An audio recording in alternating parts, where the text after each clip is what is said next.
Hello everyone, কেমন আছো তোমরা সবাই? আশা করছি তোমরা সবাই খুব ভালো আছো আর আমরাও ভালো আছি। তো অনেক দিন পর তোমাদের সাথে ভিডিও শেয়ার করতে চলে এসেছি। আমার শরীরটা তো কতদিন যাবৎ এত খারাপ যাচ্ছে, এখনও আমি পুরোপুরি সুস্থ হইনি, হয়তো ভয়েস শুনে বুঝতেই পারছো। তাও আজকে একটু বেটার ফিল করাতে ভাবলাম তোমাদের সাথে অনেক দিন অনেক কিছু শেয়ার করা হয় না, তো সেটাই শেয়ার করতে চলে আসলাম।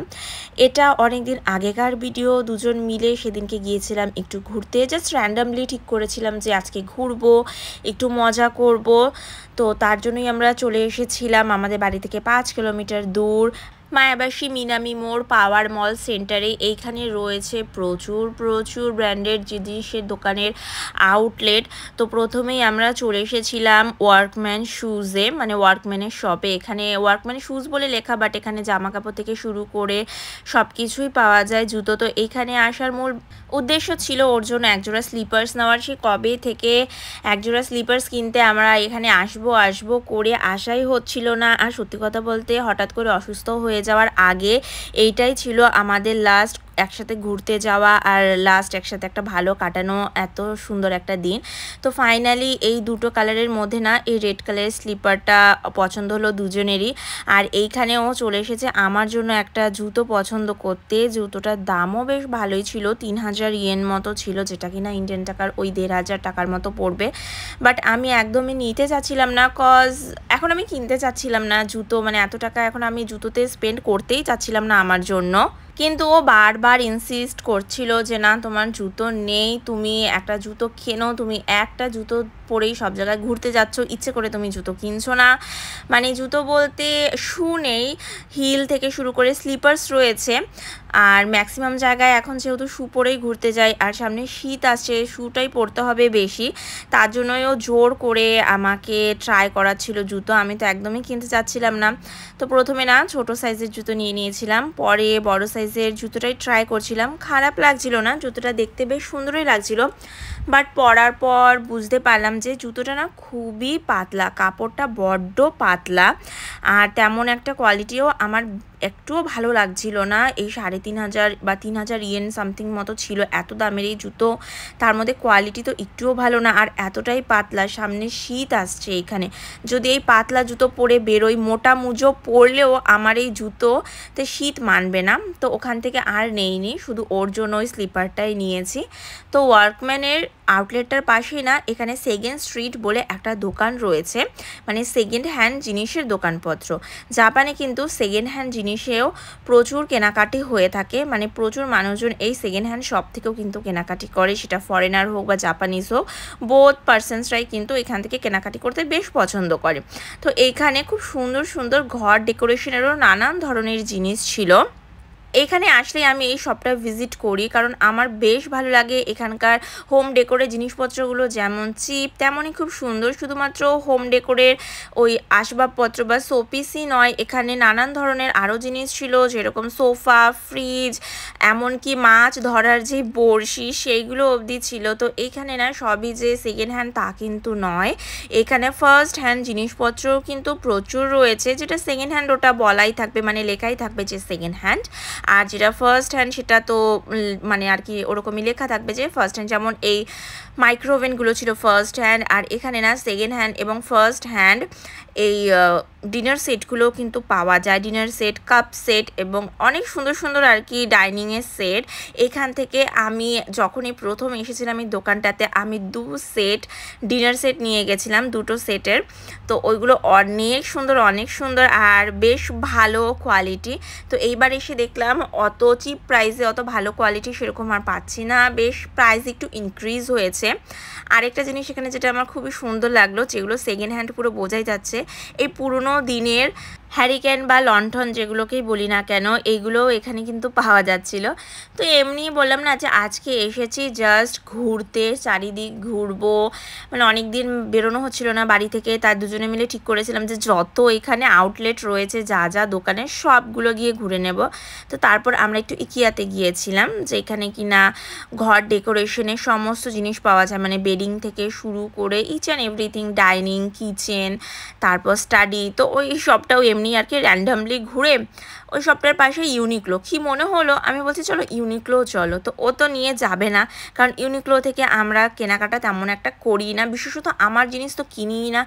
এখানে ইউনিক্লো আমার প্রচণ্ড প্রচণ্ড মানে হাই লাগে প্রাইসটা, আর ভালোও লাগে না তেমন একটা আইটেমস, তার জন্য আমি ওখান থেকে কেনাকাটা করি না। জাস্ট ওই ঘুরে ঠুরে বেরিয়ে পড়েছি। তো বেরোতে বেরোতে বেশ সন্ধ্যা হয়ে গেছে ওইখান থেকে ঘুরতে ঘুরতে, কারণ আমরা বাড়ি থেকে বেরিয়েও ছিলাম দেরি করে, সকাল থেকে বেশ ভালো বৃষ্টিও পড়ছিল।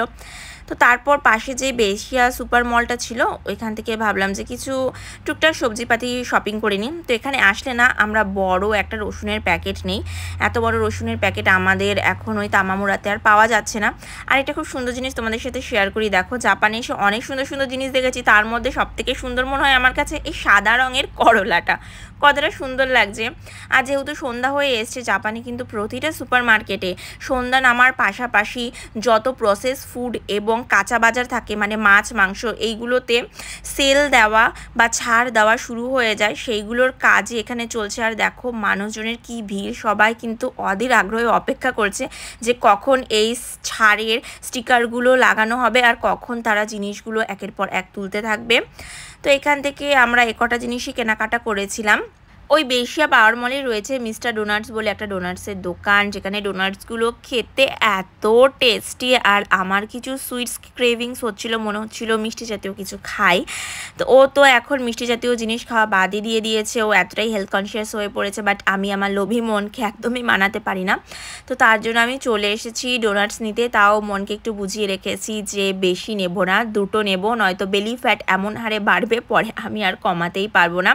তো এইখানে দোকানটা নিয়ম হচ্ছে পাশে ট্রে আর এই চিমটাগুলো দেওয়া থাকে, তো এটার নাম আমি জানি না তাই চিমটাই বললাম। তো ওইখান থেকে নিজেদেরকেই কাজ খুলে আর কি নিয়ে নিতে হবে পছন্দের মতো জিনিস, তারপর বিলিং কাউন্টারে গিয়ে বিল করে নিলেই হয়ে যাবে, মানে নিজে দেখে নিজে পছন্দ করে নিয়ে নাও। ওইখানে দামও মেনশন করা থাকে আর নামগুলো ইংলিশ জাপানিজ দুটোতেই দেওয়া থাকে, তো দুটোতেই পড়তে আর কি সুবিধা হয় যার যেটাতে আর কি।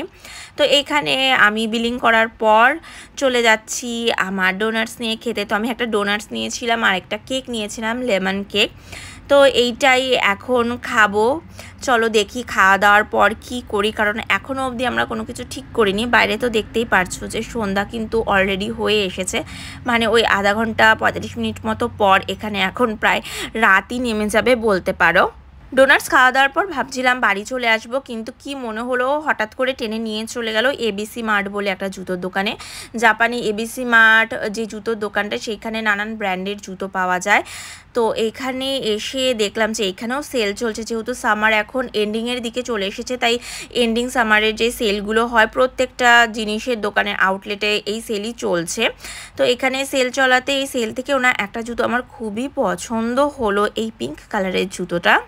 অ্যাকচুয়ালি আমার পছন্দ বললে ভুল হবে, ওরই পছন্দ, কারণ ওই টেনে টেনে নিয়ে এসেছে। ও আজকে নাছোড় বান্দা, আমাকে জুতো না কিনে দিয়ে ও আজকে বাড়ি যাবে না। তো ফাইনালি ঘাটতে ঘাটতে দেখলাম 23 নম্বর সাইজের আমার আর কি জুতো হয়, জাপানিজ 23। তো এই জুতো একটা রয়েছে সেলে, আর জুতো কালারটাও সুন্দর, ডিজাইনটাও বেশ সুন্দর। তো ফাইনালি ও এত জোরাবলি করছিল, তো ভাবলাম যে ঠিক আছে তাহলে এখান থেকে নিয়েই নিই। আর জুতোর প্রাইসটাও আমরা খুবই কম পেয়েছিলাম, মানে ওই 3000 ইয়েন ছিল, অ্যাডিডাসের জুতো ছিল এটা। তো ওইখান থেকে বিলিং করে না আমরা বাড়িতে, আমাদের বাড়ি ঢোকার আগে একটা ওয়েলশিয়া পরে ওইখানে চলে গিয়েছিলাম, কারণ আমি সেদিনকে প্রবাবলি হয়তো স্যালারি পেয়েছিলাম আর স্যালারি তুলেছিলাম, আর আমার বেশ কিছু স্কিন কেয়ারের প্রোডাক্ট কেনার বাকি ছিল, তো সেইগুলো নিতেই আর কি চলে এসেছি ওয়েলশিয়াতে। ঢুকেই যেটা সবার প্রথম গ্র্যাব করে নিলাম সেটা হলো এই ফিনো হেয়ার মাস্কটা, কারণ আমার চুল বড্ড ফ্রিজি, এই হেয়ার মাস্ক ছাড়া আমার চুল আমি সামলাতেই পারবো না। আর মেলানো সিসির এই টোনার প্লাস সিরাম যেটা রয়েছে এইটা এবার নিলাম, কারণ সিরামটা আমার শেষ হয়ে গেছে, ভাবলাম যে এইটা ইউজ করে দেখি। সামারে জাপানে আরেকটা জিনিস খুবই ফেমাস, সেইগুলো হলো এই কুলিং ওয়াইপসগুলো। এই ওয়াইপসগুলো এত কুল হয়, মানে এত ঠান্ডা হয়, এগুলো দিয়ে শরীর মুখ মুছলে অনেকক্ষণ অবধি শরীর ঠান্ডা থাকে। তো ওইটা একটা নিলাম, আর এখান থেকে আমার মোস্ট ফেভারেট ডাভের একটা বডি স্ক্রাব নিলাম। সত্যি এটা আমার সব থেকে প্রিয় একটা জিনিস। এই তো সব কেনাকাটি আমার কমপ্লিট, এখন চলে যাব আমরা বিলিং করতে, আর বিলিং করে চলে যাব বাড়ি। তাহলে ব্লগ কেমন লাগলো সবাই কিন্তু অবশ্যই আমাকে জানিও, আর প্লিজ সবাই আমার পাশে থেকো।